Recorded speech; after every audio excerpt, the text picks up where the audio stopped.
रविवारी देशभरात टपाल खात्याच्या पोस्टमन आणि मेलगार्ड या पदासाठी परीक्षा झाली आहे। मात्र अकोला जिल्ह्यातील बाभुळगाव आणि मूर्तिजापूर या दोन केंद्रांवर या परीक्षेदरम्यान मोठा गोंधळ उडाला। प्रश्नपत्रिका आणि उत्तरपत्रिका संचामधील क्रमांकात तफावत झाल्यानं परीक्षार्थींनी गोंधळ घालत परीक्षेवर बहिष्कार घातला। बाभुळगाव येथील केंद्रावर पेपर फुटल्याचा आरोप करत विद्यार्थ्यांनी याची पोलिसात तक्रार दाखल केली। दरम्यान पेपर फुटल्याचा आरोप परीक्षा व्यवस्थापनानं फेटाळला आहे।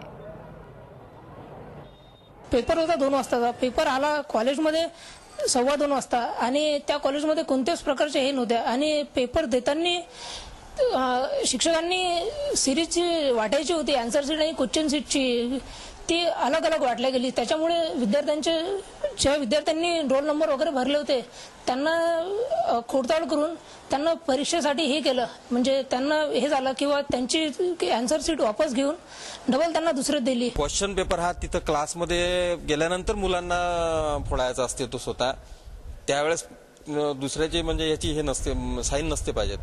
पॉकेटवरचीच आहे, त्याचं पॉकेटवर तुम्ही पाहू शकता तसं काही इन्स्ट्रक्शन नाही आहेत। त्यामुळे असं काही झालेलं नाहीये। काही मुलांनी जाणून बुजून असा गोंधळ घालल्यासारखा असा एक प्रकार वाटून राहिलाय।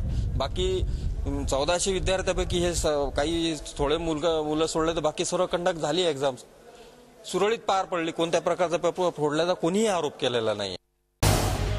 झी 24 तास रहा एक पाऊल पुढे।